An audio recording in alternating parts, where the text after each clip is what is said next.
답사하고 다 이렇게 결정한 것으로 알고 있는데, 여러분 교제하는 일들에는 여러분들이 좀 열심을 내주시면 감사하겠습니다. 왜냐하면 우리 교회가 아직 3살도 안 먹은 교회라 서로가 서로를 잘 몰라요.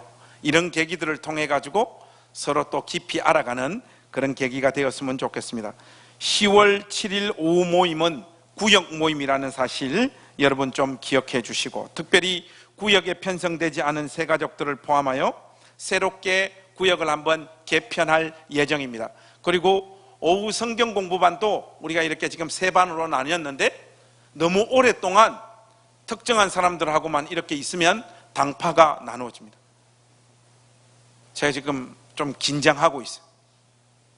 최 전사님하고 우리 우 전사님 반으로 너무 많이 가가지고 다음에는 우리 반에 많이 참여할 수 있는 과목을 제가 맡도록 하겠습니다. 그렇게 해서 한번 이렇게 흔들려고 하니까 다음에는 꼭 우리 반으로 신청해 주십시오. 그게 앞으로 여러분 직분 받는 데 다 영향을 미친다는 사실 꼭 기억하시면 좋겠습니다. 다른 광고 없으시죠? 예, 우리 이 시간 하나님 말씀 함께 보겠습니다. 하나님 말씀은 사무엘하 2장 1절에서 4절 말씀까지 함께 살피겠습니다. 사무엘하 2장 1절에서 4절, 제가 한 절 읽고 여러분 한 절 읽고 그렇게 교독하겠습니다. 그 후에 다윗이 여호와께 여쭈어 아뢰되 내가 유다 한 성읍으로 올라가리이까? 여호와께서 이르시되 올라가라. 다윗이 아뢰되 어디로 가리이까? 이르시되 헤브론으로 갈지니라.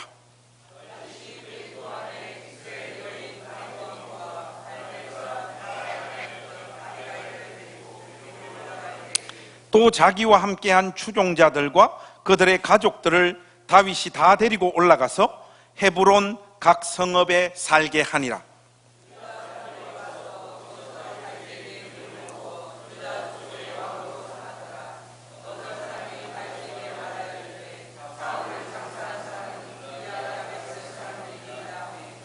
여기까지만 오늘 살펴보도록 하겠습니다. 우리 하나님 말씀 받기 전에 우리 가족들하고 인사 한번 하십시다. 우리 추석 잘 보내셨는지 안부도 물어주시고, 또 오랜만에 이렇게 오신 분들도 계십니다. 여러분들 좀 반갑게 한번 인사 나누고 이렇게 우리 하나님 말씀 받도록 하겠습니다. 그 텔레비전 그 예능 프로그램이라든지 또 우리가 손에 쥐고 다니는 핸드폰 문화로 인해 가지고 우리 앞 세대보다 지금 저를 비롯한 저를 기준점으로 했을 때 저 밑으로 되는 연령대 사람들이 사고의 수준이 현격하게 떨어집니다. 좋은 문학 작품들도 잘 나오지도 않고, 또 깊이 있는 철학서라든지 신앙 서적들이 잘 나오지가 않아요. 이런 것들이 교회 안에도 영향을 미치고 특별히 설교에도 많은 영향을 미칩니다. 한국 교회, 특별히 복음주의권에 있는 교회들의 설교의 경향을 보면 뭐라고 할까요? 그 피상성에 깜짝깜짝 놀랄 때가 너무 많습니다. 설교의 전개와 그 내용들이 기도하라, 전도하라, 봉사하라, 모든 설교가 그런 식으로 치환되어져서 결론을 맺는 것을 볼 수 있어요. 하나의 조직이라고 할 수 있는 자기 교회, 그 교회의 성장과 부흥, 거기에 초점을 맞추어서 성도들은 그 목표를 이루는 하나의 도구로 전락되어져서 단순한 메시지들로 끊임없이 주일 낮예배 메시지들이 선포되어지고, 그러한 메시지를 깔끔하고 정결하게 잘 전달하는 교회들이 성장하는 사태를 우리가 목격하고 있습니다. 여러분, 적어도 하나님 말씀, 특별히 주일날 낮에 온 가족들이 함께 모여서 살피는 이 하나님 말씀이 전도하라, 기도하라, 봉사하라, 이런 식의 메시지들로 결론을 맺는다고 하는 것은 심각한 문제입니다. 이 성도들이 성경을 읽어도 그 안에 담겨져 있는 의미, 하나님께서 의도하신 방향들을 전혀 캐치하지를 못해요. 서론에서 제가 여러분들에게 이런 사실들을 이렇게 강조하는 것은 오늘 설교가 대단히 길고 어렵다라고 하는 것을 알고 있는 것입니다. 그래서 오늘 설교가 조금 어렵더라도 우리 가족들이 잘 따라올 줄로 믿습니다. 이 설렁한 분위기를 제가 어떻게 맞이해야 될지 모르겠는데, 여러분, 사무엘 하에 들어와서 가장 두드러지게 강조되어지고 있는 사건은 사울의 죽음이에요. 자연스럽게 차기 이스라엘의 왕은 누가 될 것이냐의 질문이 떠오를 수밖에 없고, 누구나 이제는 다윗의 시대가 도래하겠구나라고 생각할 수밖에 없는 시점입니다. 이미 오래전에 사무엘로부터 기름 부음을 받았고, 사울이라는 인물과 수많은 사건을 통해서 연단받은 다윗이기에 이 다윗 본인 역시 언약의 나라 이스라엘의 왕으로 등극할 차례가 되었다라고 생각했을 가능성이 대단히 많습니다. 그러나 하나님의 시간과 때는 아직 다윗을 향하여 찾아오지 않습니다. 명분과 타이밍에 대한 자기 확신을 가지고 있다 손치더라도 하나님께서 결정하셔야 이 나라의 왕이 되는 것이지, 이런저런 이유와 자기 정당성을 그 아무리 간절하게 쏟아놓는다고 할지라도 언약의 나라의 왕이 될 수는 없습니다. 사울이 죽고 난 후에 많은 사람들의 예상과는 달리, 아니 어떤 자들의 머릿속에는 이미 계획되어져 있는지 모르지만 이스라엘 땅은 가치관과 생각이 전혀 다른 두 개의 정치 세력의 각축장으로 샥 변하기 시작을 합니다. 오늘 본문 특별히 2장 4절과 8절과 9절 말씀을 여러분 한번 보십시오. 제가 한번 먼저 4절 말씀 한번 보겠습니다. 유다 사람들이 와서 거기서 다윗에게 기름 부어 유다 족속의 왕으로 삼았더라, 이렇게 말하고 있죠. 8절과 9절 말씀은 우리 한 목소리로 한번 같이 읽어보십시다. 8절 9절 시작. 사울의 군사령관 넬의 아들 아브넬이 이미 사울의 아들 이스보셋을 데리고 마하나임으로 건너가 길르앗과 아술과 이스라엘과 에브라임과 베냐민과 온 이스라엘의 왕으로 삼았더라. 다윗은 이스라엘 전체의 왕으로 등극하고 있는 것이 아니라 12지파 중 하나의 수장, 즉 유다 지파의 왕이 될 뿐입니다. 4절이 그 사실을 분명하게 말하고 있고, 오히려 다윗보다 더 큰 규모의 땅과 사람을 다스리게 될 사람이 나타나고 있는데 바로 사울의 아들이었던 이스보셋입니다. 아마도 길보아 전투에서 죽은 사울의 아들 이외에도 몇 명의 아들들이, 사울의 아들들이 더 살아 있었던 것 같습니다. 사울의 아들 중 아직도 살아 있었던 이스보셋이 이스라엘 대부분의 지파를 다스리는 왕이 됩니다. 이런 상황이 되면 이제 정통성 문제가 불거질 수밖에 없습니다. 누가 진짜 왕이냐? 다윗이냐? 이스보셋이냐? 이스라엘의 땅의 진정한 왕은 그 숫자와 규모에 달린 것도 아니고 사람들의 지지와 본인의 간절함에 달린 문제도 아닙니다. 하나님 마음에 합한 사람, 그가 온 이스라엘을 다스릴 언약의 땅의 왕이 되는 것이죠. 하나님께서 곧바로 그러나 다윗에게 이스라엘 전체의 왕권을 허락하지 않으시고 또다시 다윗에게 7년 6개월이라고 하는 기간 동안 유다 지파의 수장으로서만 살게 하시는 이 시간을 허락하는 장면을 오늘 우리가 목격하고 있는 것입니다. 일단은 하나님께서 이렇게 다윗의 삶을 인도해 가고 있는 이유가 무엇일까? 우리가 그것을 한번 생각해 봐야 되는데, 일단은 사울과는 질적으로 다른 차원의 사람 다윗, 바로 제가 여기 있습니다라고 하는 사고방식에 하나님께서 제동을 걸고 계신 것 같습니다. 제동을 거신 다음 어떤 사고방식과 삶의 태도가 잘못된 왕의 길이며 어떤 생각과 행동이 하나님께서 세우신 왕이 걸어가야 할 길인가를 분명하게 한 번 더 깨우치시기 위하여 다윗에게 7년 6개월이라고 하는 훈련의 기간을 하나님께서 다시 허락하고 있는 것 같아요. 이게 무슨 말인가 하니, 하나님은 자신이 이스라엘의 왕이 되신다라고 하는 사실을 결단코 포기하지 않으신다는 말씀입니다. 그 나라 안에서 사는 모든 사람들, 특히 인간 왕의 자리로 부름받고 있는 그 왕의 마음에 진실로 이 나라의 왕은 하나님이시기에 그분의 방식, 그분의 지혜, 그분의 능력으로만 이 나라는 통치되어져야 된다라고 하는 생각을 가지고 있어야 되는 것이죠. 인간왕이 이제 내 차례가 되었다라고 하는 사고방식은 하나님, 제가 사울보다는 더 준비가 된 사람입니다 라고 하는 고백에 지나지 않습니다. 이것은 교만이요 삐뚤어진 자신감에 지나지 않습니다. 하나님은 다윗이 아니라 다윗의 할아버지라고 할지라도 이런 태도를 용납하시는 분이 아니십니다.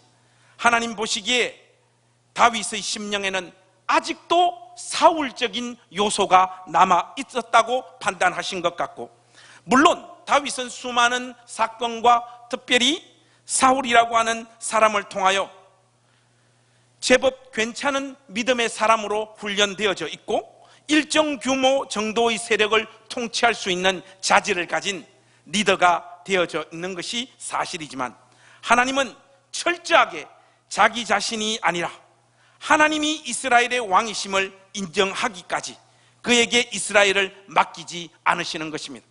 이제 본격적으로 이 이스라엘 땅에 형성되어진 두 정치 세력들의 사고방식과 그들의 태도를 살펴보기를 원합니다. 여러분, 특별히 오늘 말씀 1절 말씀을 한번 보십시오. 여기 1절 말씀 보시면, 그 후에 다윗이 여호와께 여쭈어 아뢰되 내가 유다 한 성읍으로 올라가리이까 여호와께서 이르시되 올라가라.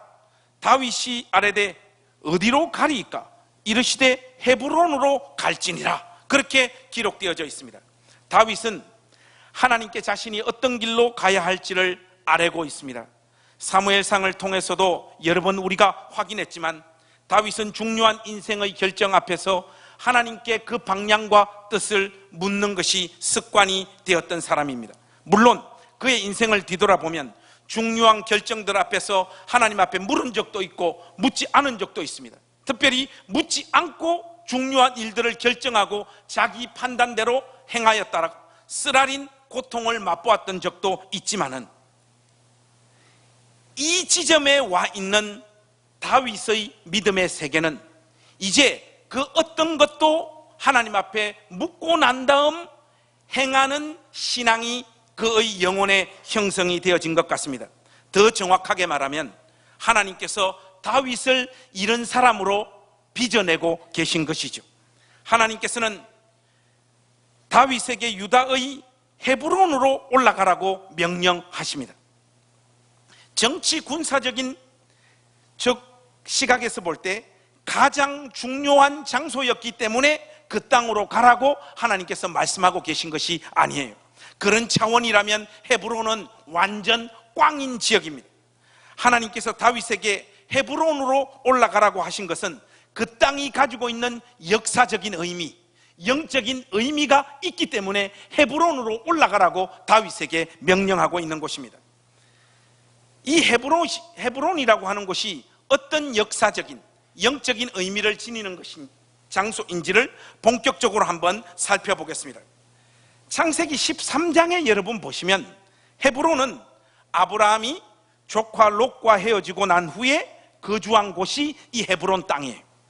아브라함과 롯이 애굽에서 나온 후에 하나님께서 이 가문을 놀랍도록 축복해 주시죠. 짐승들의 수가 너무 많아가지고 또 땅도 너무 많아져가지고 아브라함의 종들과 롯의 종들이 서로 싸움을 하고 종국에서는 함께 그 땅에 거할 수 없을 만큼 큰 규모로 하나님께서 이 가문을 복을 허락하십니다. 그래서 아브라함 쪽에서 롯에게 제안을 합니다. 네가 오른쪽 하면 내가 왼쪽 하고 네가 왼쪽 하면 내가 오른쪽 하겠다. 네가 보고 가장 좋은 땅을 선택해서 너의 땅으로 삼아 그 길로 가라고 아브라함이 제시합니다. 롯은 물이 넉넉하고 애국과 유사했던 요단 들녘을 선택합니다. 자연스럽게 롯은 그 지역의 도시들에 머물면서 소돔까지 가게 되어집니다. 롯이 떠나고 난 다음 하나님께서 아브라함에게 나타나셔서 약속하시는 내용이 있는데 이 부분이 중요합니다. 여러분, 성경을 열어서 우리 한번 확인해 봅시다. 창세기 13장 14절 이하의 말씀을 한번 보십시오. 창세기 13장 14절입니다. 창세기 13장 14절 이하를 18절까지 여러분들 우리 한 목소리로 쭉 한번 읽어보십시다. 시작. 롯이 아브라함을 떠난 후에 여호와께서 아브라함에게 이르시되 너는 눈을 들어 너 있는 곳에서 북쪽과 남쪽 그리고 동쪽과 서쪽을 바라보라. 보이는 땅을 내가 너와 내 자손에게 주리니 영원히 이르리라. 내가 내 자손이 땅에 티끌 같게 하리니 사람이 땅에 티끌을 능히 셀 수 있을 내 자손도 세리라. 너는 일어나 그 땅을 종과 횡으로 두루 다녀보라. 내가 그것을 내게 주리라. 이에 아브라함이 장막을 옮겨 헤브론에 있는 마므레 상수리 수풀에 이르러 거주하며 거기서 여호와를 위하여 제단을 쌓았더라. 아브라함이 있잖아. 아브라함이 하나님의 이 약속의 말씀을 받은 후에 장막을 옮긴 곳이 바로 헤브론이다, 그렇게 말합니다. 아브라함은 이곳 헤브론에 거주하면서 여호와를 위하여 단을 쌓았더라. 요즘으로 치면 하나님 앞에 예배했더라. 그렇게 믿음으로 이 땅에서 자기의 삶을 살아냅니다. 여러분 한번 보십시오. 땅의 티끌과 같은 많은 수의 자손과 가나안 땅 전체를 주시겠다는 하나님의 약속이 아직은 약속으로만 남아있는 척박한 이 현실 속에서 아브라함은 신실하게 하나님의 약속이 이루어질 것을 확신하며 헤브론에서 믿음으로 하나님을 예배하는 삶을 살아가고 있는 것이죠. 그러니까 이 헤브론 땅은 하나님께서 친히 해주신 약속의 성취를 믿으며 하루하루의 삶을 신실하게 살아갔던 믿음의 흔적이 담겨 있는 땅, 바로 그 땅이 헤브론 땅입니다. 그리고 성경은 초지일관 이런 식의 의미를 헤브론 땅 안에 계속해서 부어넣고 있는 것을 우리가 확인할 수 있습니다. 여러분, 헤브론 땅이 창세기 안에서 한 번 더 등장하는데 항상 그 의미가 동일하다는 사실들을 여러분 놓치지 마십시오. 창세기 23장에 가보면 이 헤브론과 관련한 이야기가 한 번 더 등장합니다. 창세기 23장에 보면 아브라함이 자신의 아내 사라의 무덤을 마련하기 위해서 마므레 앞 막벨라 굴과 그 밭을 구입하는 장면이 나옵니다. 여기서 말하는 마므레가 바로 헤브론이에요. 여러분 성경 한번 열어보셔서 23장 19절을 한번 보십시오. 23장 19절, 우리 한번 23장 19절을 같이 읽겠습니다. 시작. 그 후에 아브라함이 그 아내 사라를 가나안 땅 마므레 앞 막벨라 밭굴에 장사하더라. 괄호도 한번 같이 읽을까요? 시작. 마므레는 곧 헤브론이라. 이 헤브론에 아브람과 이삭과 리브가와 야곱과 레아가 전부 다 죽어서 묻혀요. 바로 이 땅에. 아브라함은 창세기 13장에서 하나님이 주신 땅의 약속을 순수하게 받아들이고 성취의 그날을 기다리며 언젠가는 하나님께서 약속하신 대로 가나안 땅 전체를 나의 후손들에게 허락하실 것이다, 이 확신을 가지고 그 땅에서 신실하게 믿음의 사람으로 살아갑니다. 그러나 그는 이방인입니다. 그의 신분이나 주변의 여러 가지 정황들, 되어지는 일들이 가나안 땅이 그의 소유가 될 가능성은 전혀 보이지 않아요. 어느 정도로 보이지 않느냐? 우리 행신교회가 대형교회가 될 가능성, 그것만큼도 더 없습니다. 하나님의 은혜로 드디어 그의 아내 사라의 죽음을 계기로 매장지를 구입한다는 명분을 내세워서 가나안에서의 최초의 작은 땅을 이 아브라함이 드디어 소유하게 되어지는데, 물론 이 일은 가나안 땅 전체를 약속하신 하나님의 약속에 비하면 아직은 미미한 수준에 불과하지만 하나님의 약속의 실현이 드디어 시작되었다라고 하는 측면에서 보면 아주 의미 있는 일들이 진행되어지고 있는 것이죠. 바로 이 땅에 아브람과 이삭과 리브가와 야곱과 레아 모든 가족들이 죽으면 이 땅에 다 묻혀요. 그들이 이 땅에 묻히는 이유는 오직 하나입니다. 하나님의 약속이 머물고 있는 장소이기 때문에 헤브론 땅이 그런 의미를 지니는 것이에요. 그들은 바로 그곳에 묻히면서 하나님께서 가나안 땅 전체를 허락하실 그 영광의 때를 소망하는 거예요. 죽으면서 소망하며 죽는 것이, 이 모습을 죽으면서 가장 간절하게 표현하고 있었던 인물이 누구냐? 바로 요셉입니다. 여러분, 창세기 50장으로 한번 가보십시다. 맨 마지막에 가보시면 24절과 25절 말씀을 한번 보십시오. 지금 요셉은 애굽에서 죽지 않습니까? 그죠?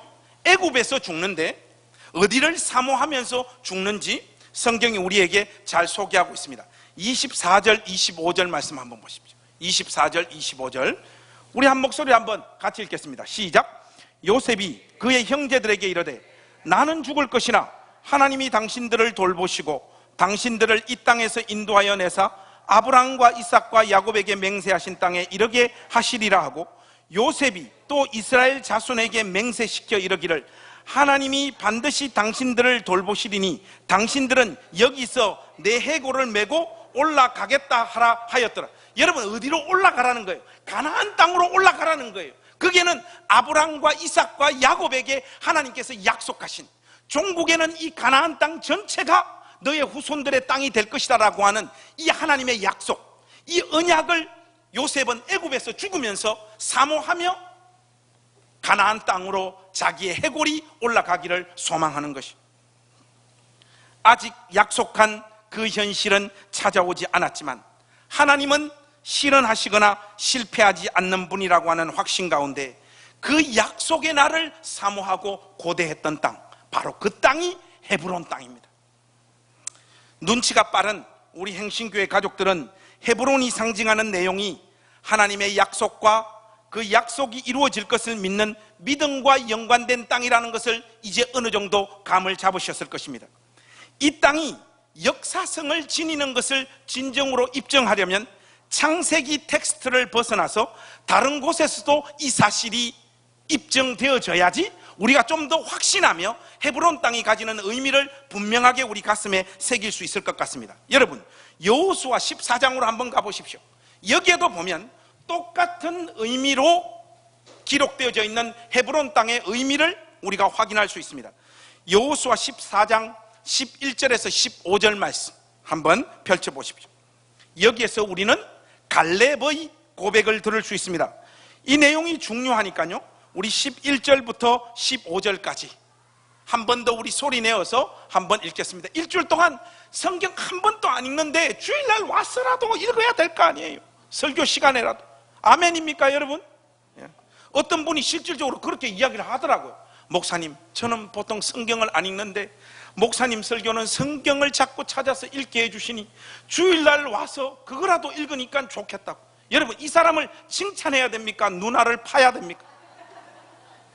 14장 11절에서 15절 말씀, 여러분 우리 한번 소리내서 한번 같이 읽겠습니다. 시작. 모세가 나를 보내던 날과 같이 오늘도 내가 여전히 강건하니 내 힘이 그때나 지금이나 같아서 싸움에나 출입에 감당할 수 있으니 그날에 여호와께서 말씀하신 이 산지를 지금 내게 주소서. 당신도 그날에 들으셨었거니와 그곳에는 아낙 사람이 있고 그 성읍들은 크고 견고할지라도 여호와께서 나와 함께 하시면 내가 여호와께서 말씀하신 대로 그들을 쫓아내리이다 하니, 여호수아가 여분네의 아들 갈렙을 위하여 축복하고 헤브론을 그에게 주어 기업을 삼게 하며 헤브론이 그니스 사람 여분네의 아들 갈렙의 기업이 되어 오늘까지 이르렀으니 이는 그가 이스라엘의 하나님 여호와를 온전히 쫓았습니다.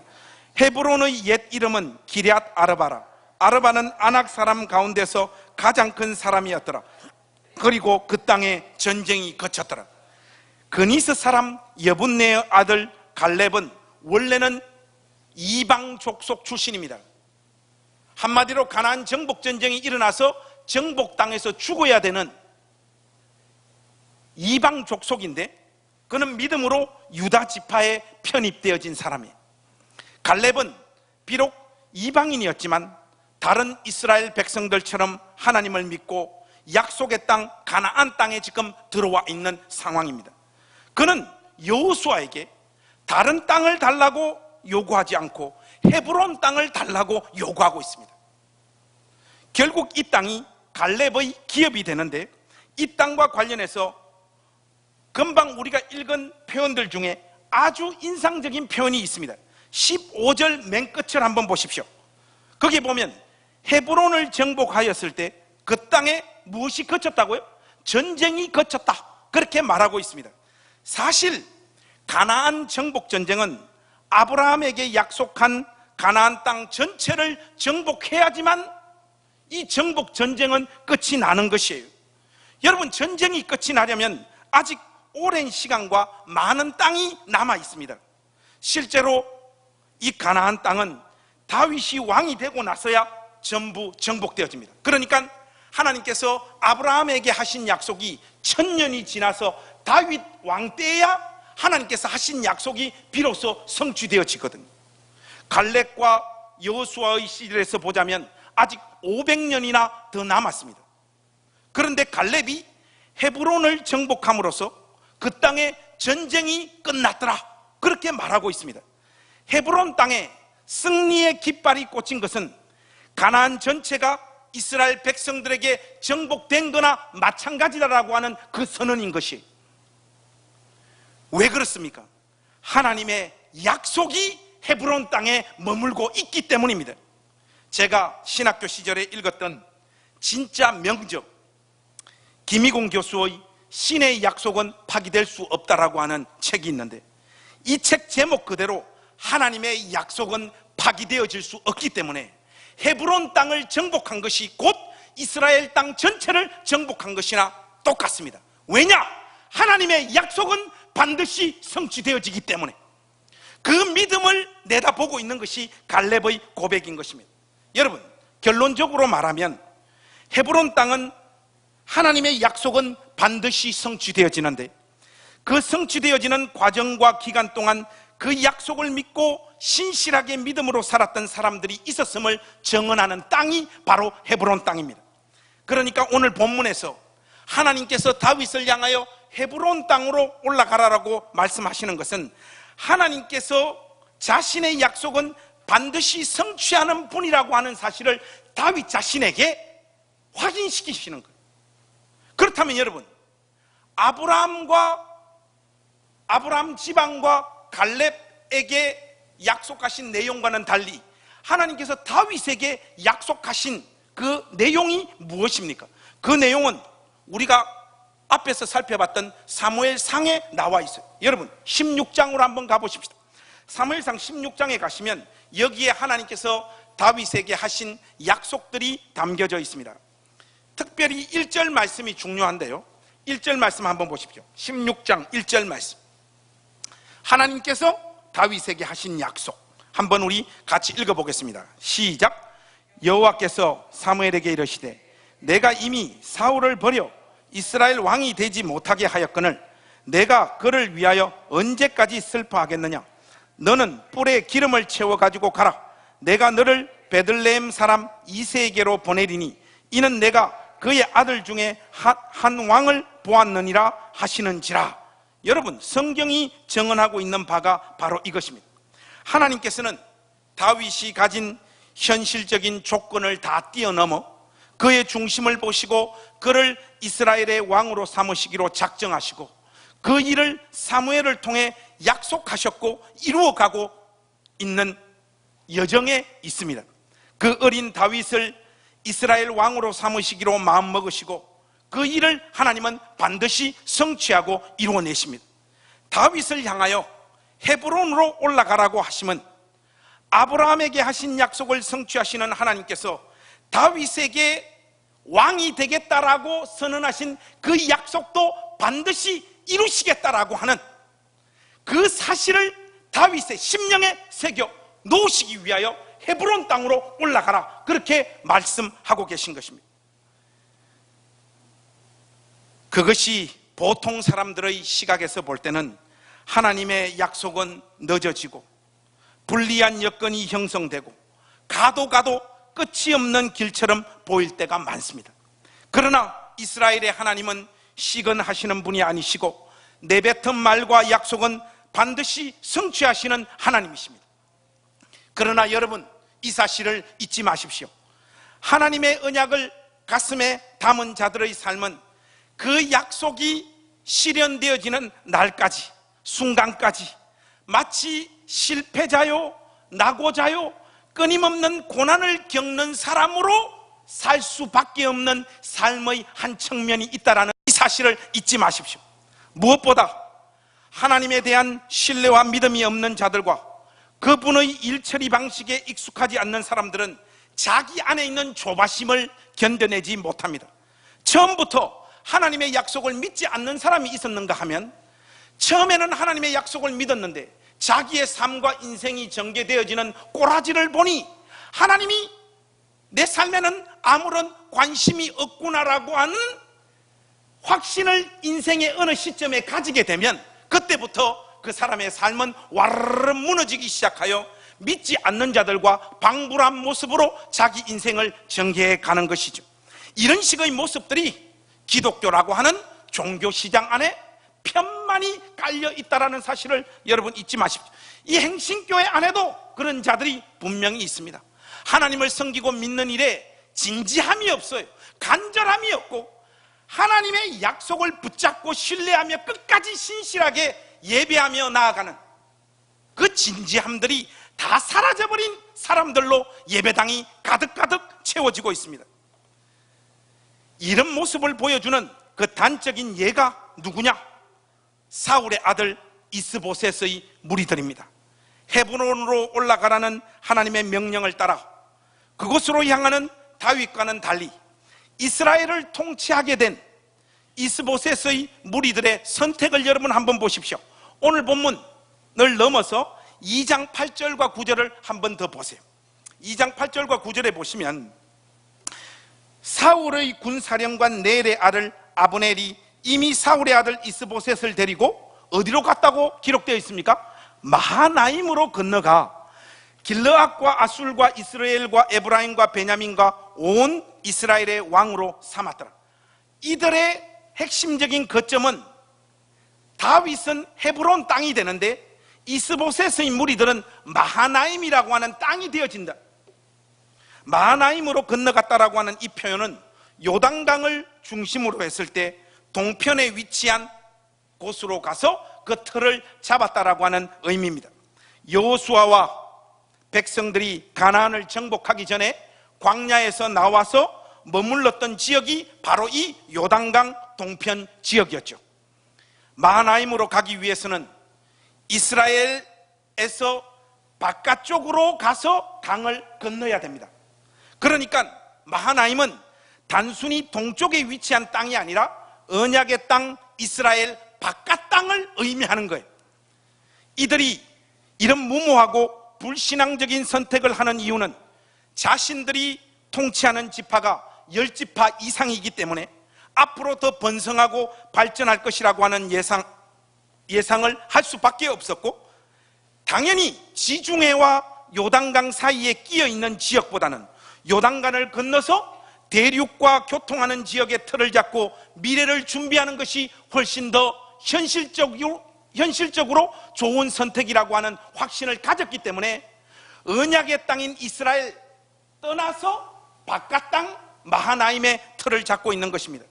일반적인 관점에서 보자면 미래를 제대로 대비하는 탁월한 선택이에요.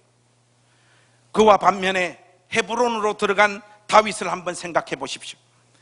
지금 작금의 상황은 이스보셋의 무리들이 군사적으로나 경제적으로나 다윗을 월등하게 압도하는 상황입니다.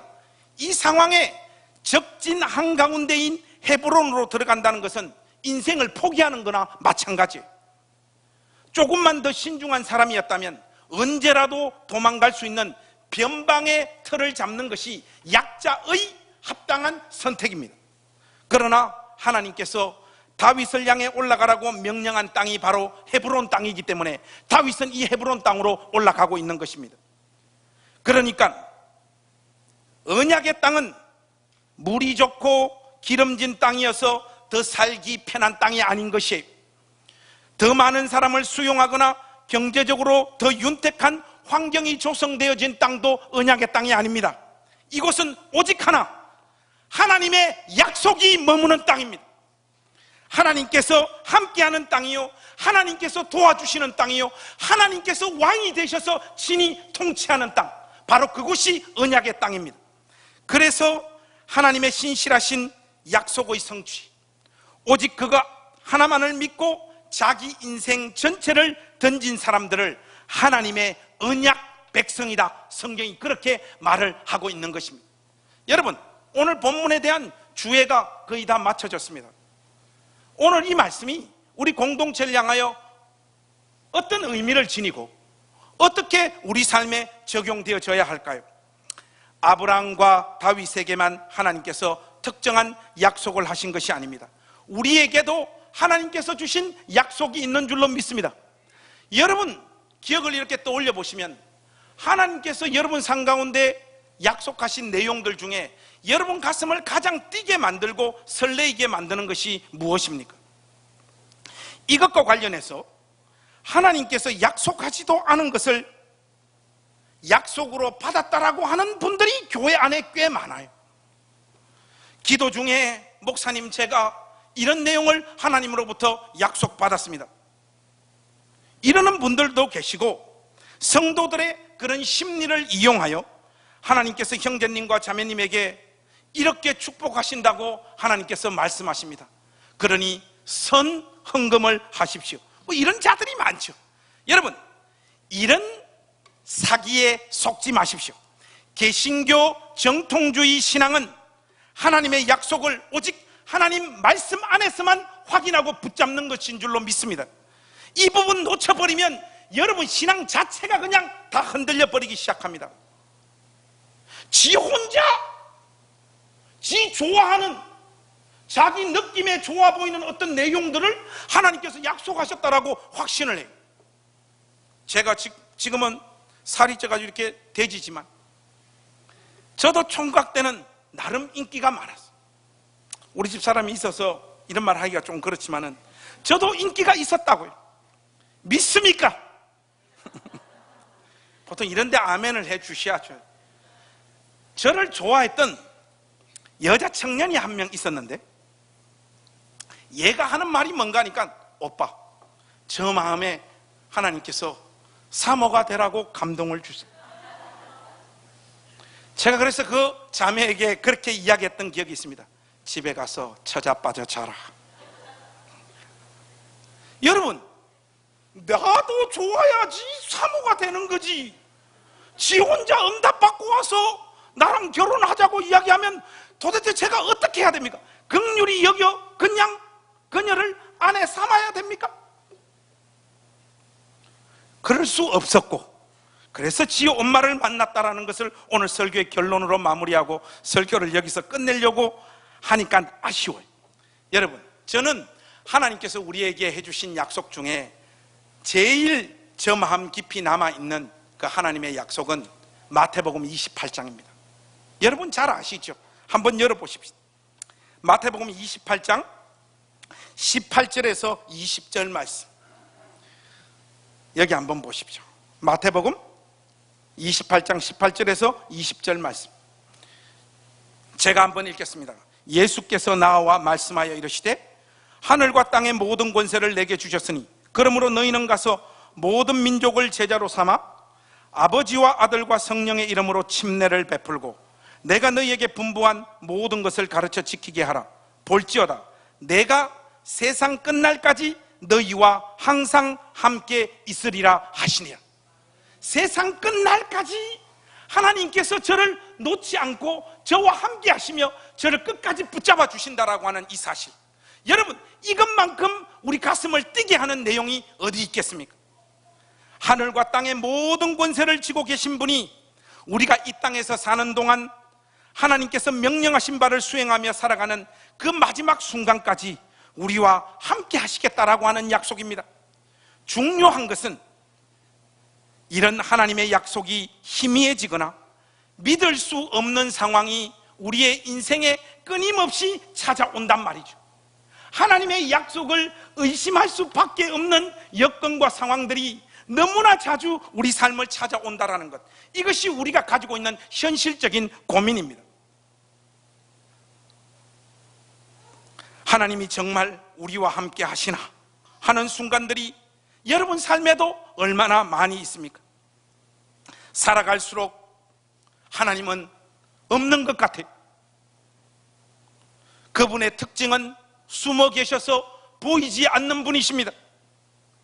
정말로 하나님 믿는 것이 치사하고 자존심이 상할 때가 너무 많아요.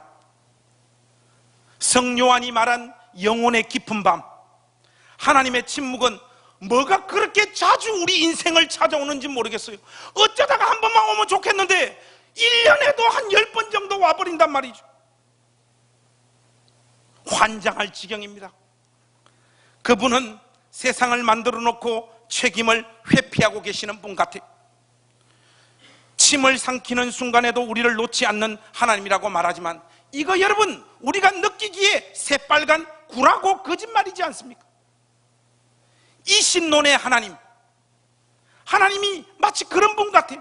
시계 태엽을 감아놓고 알아서 돌아가도록 조치해놓고는 그냥 멀리서만 지켜보시는 분. 세상 끝날까지 내가 너희들과 함께 하겠다 말만 해놓고 저 멀리서 우리가 이 모양 저 모양으로 살고 가장 간절하게 그분을 찾는 그 순간에도 우리를 외면하시는 독고다이 하나님. 이 정도면 괜찮은데 우리가 이해할 수 없는 고난이 우리 삶에 끊임없이 펼쳐집니다. 예수 믿는 신자라고 하는 이 신분으로 피해갈 수 없는, 이해할 수 없는 인생의 고난이 얼마나 많냐 말이에요. 이 문제만 해결되어지면 이제 내가 노래하며 찬양하며 내 인생을 걸어가겠다, 그렇게 하나님 앞에 진심을 다하여 고백했건만, 그 일을 해결하시고 한 달 동안 힘을 주시고 그 다음 한 10년 동안 또 고통 가운데 집어넣어 버리시는 잔인한 하나님을 우리는 인생에서 만난단 말이죠. 언제 우리와 하나님이 함께 하시냐 말이에요. 그분의 별명은 깐 이마 또 깐상, 까서 상처와 피가 철철 흘러내리고 있는 그 지점에 가장 아픈 그 지점을 또 까버리는 하나님, 그 하나님이 우리가 믿고 있는 그 하나님이시잖아요. 세상을 객관적인 시각으로 여러분 정직하게 한번 보십시오. 약자들은 언제나 악한 자들의 먹잇감이 되고 있지 않습니까? 하나님의 자비와 은혜를 노래하는 자의 삶에 질병과 분란과 비극이 끊임없이 쏟아지지 않습니까? 억울하게 고난받는 자들의 외침은 하나님의 귀에 가 닿지 않는 것 같아요. 세월호에 빠진 아이들, 하나님 제발 살려달라고 우리가 울부짖고 매달렸지만 하나님은 그 아이들 중에 단 한 명도 살리지 않고 몽창 다 아이들을 수장시켜서 죽여버렸지 않습니까? 그냥 울고 버티라는 메시지만 던져주시는 모지신 하나님이십니다. 우리의 삶에 희망은 보이지 않고 고통은 짙어지며 하나님은 더욱 힘써 숨어 계셔서 침묵만 하고 계시는 것 같습니다. 아무리 기도해도 소용이 없고 예배와 봉사에 공을 들여도 하나님은 그 사람의 인생을 지켜주지 않는 것 같습니다. 눈치 빠른 자들은 이미 그 모든 것을 다 내던져 버렸습니다. 그런 몸부림들이 오히려 더 큰 분노와 허탈감을 가지게 만드니까 아무리 몸부림을 쳐도 우리의 삶과 인생을 쳐다보지 않는 분이신데 무슨 수로 우리가 그분의 관심을 우리의 삶의 현장으로 끌어올 수 있겠습니까? 그런 의미에서 신앙생활 자체도 별 의미가 없어요. 이것이 우리가 만나는 솔직한 현실이고 객관적인 실존입니다. 이런 현실 앞에서 우리 신자들은 어떻게 살아야 될까요? 여러분, 이런 상황에서도 끝까지 하나님의 약속을 붙잡는 믿음의 사람들이 되십시오. 우리와 함께 하시겠다고 약속하신 하나님께서 우리의 인식과 느낌으로 다 포착할 수 없는 방식으로 일하고 계신다는 사실을 믿고 믿음 안에서 여러분 인생을 계속해서 살아가 주시기를 우리 주님의 이름으로 부탁합니다. 하나님은 보이지 않으시지만 우리는 서로와 서로를 볼 수 있습니다. 여러분, 제가 지금 다 보이시죠? 하나님은 그리스도의 몸인 우리를 통하여 자신을 세상에 표현하시고 나타내기를 원하신다는 사실을 잊지 마십시오. 아무것도 아닌 질그릇 같은 우리 인생에 하나님 자신을 담기를 원하시는 것입니다. 사도 바울이 그런 고백을 하잖아요. 그리스도의 남은 고난을 그의 몸된 교회를 위하여 내 육체에 채우노라. 골로새서 1장 24절 말씀. 하나님의 의도와 심정을 제대로 알고 있는 자의 고백입니다. 사도 바울이 너희는 나를 본받는 자라, 본받는 자가 되라고 말하고 있는 것은 자신이 하나님의 살아계심의 증거가 된 것처럼 너희들도 너희 삶을 통하여 하나님이 살아있음을 세상에 보이라고 하는 권면이에요. 우리가 하나님의 흔적이 되고 그분의 찢어지고 쪼개진 심정의 파편이 되라고 하는 강력한 요구인 것입니다. 오늘도 하나님은 보이지 않습니다. 만져지지 않고 느껴지지 않아요. 자연스럽게 하나님의 약속을 믿지 않는 세상 사람들은 하나님은 없다고 큰소리치고, 믿음이 꽤나 있어 보이는 신자들도 다 자기 즐거움에 빠져서 명목상 그리스도인으로 살아갈 뿐입니다. 실질적으로 교회만 나오고 있지 하나님의 약속을 믿거나 그분의 실존을 믿거나 그분이 살아있다고 하는 사실을 믿지 않습니다. 세상 사람들하고 똑같이 살면서 나는 신자라고 생각하는 것은 정신병 초기예요, 여러분. 이렇게 불신앙적인 세상을 향해 하나님은 직접 나타나셔서 그들을 책망하시는 것이 아니라 동일한 조건 속에서도 신실하게 믿음으로 살아가는 자기 백성들의 온유하고 아름다운 표정을 세상에 제시하고 계신 분이신 겁니다. 이해할 수 없는 고난 가운데서도 믿음을 지키고 하나님의 약속을 믿으며 인내하는 자들을 통하여 세상의 불평과 원망하는 입을 막고 계신 것입니다. 행신교회 가족 여러분, 하나님이 없는 것 같은 세상에서 그분을 믿을 이유와 증거를 찾는 이런 100% 실패할 수밖에 없다는 사실을 여러분 기억하십시오. 대신 여러분 자신이 하나님을 믿어야 되는 이유가 되는 복된 자리에 서게 되시기를 우리 주님의 이름으로 부탁합니다. 우리는 하나님의 살아계심과 그분의 성품을 증거하는 존재가 되어야 될 줄로 믿습니다. 오늘 저는 여러분들과 함께 이 설교의 결론을 말라기 3장으로 가서 맺기를 원합니다. 여러분, 말라기 3장 13절에서 17절 말씀을 오늘 설교의 결론으로 맺고 설교를 마무리 짓겠습니다. 여러분, 말라기 3장 13절에서 17절, 구약 성경 맨 마지막 책, 이 중요하니까 우리가 한 절 한 절 교독하겠습니다. 제가 13절 읽겠습니다. 여호와가 이르노라, 너희가 완악한 말로 나를 대적하고도 이르기를 우리가 무슨 말로 주를 대적하였나이까 하는도다.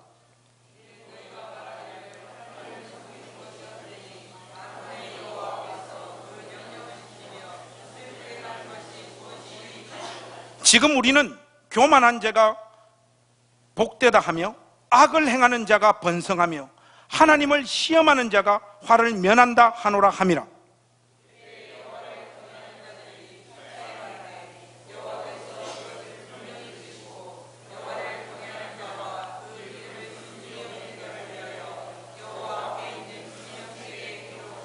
(17절) (18절은) 우리 한 목소리로 같이 하십시다. 만군의 여호와가 이르노라, 나는 내가 정한 날에 그들을 나의 특별한 소유로 삼을 것이요 또 사람이 자기를 섬기는 아들을 아낀같이 내가 그들을 아끼리니 그때에 너희가 돌아와서 의인과 악인을 분별하고 하나님을 섬기는 자와 섬기지 아니하는 자를 분별하리라. 세상 끝나는 날까지 내가 너희와 함께 하리라. 하나님이 우리 가운데 허락하신 약속입니다. 이 약속은 실패하지 않고 하나님의 신실하심으로 우리 생애 끝나는 그날까지 하나님께서 이 약속을 이루어 가실 줄로 믿습니다.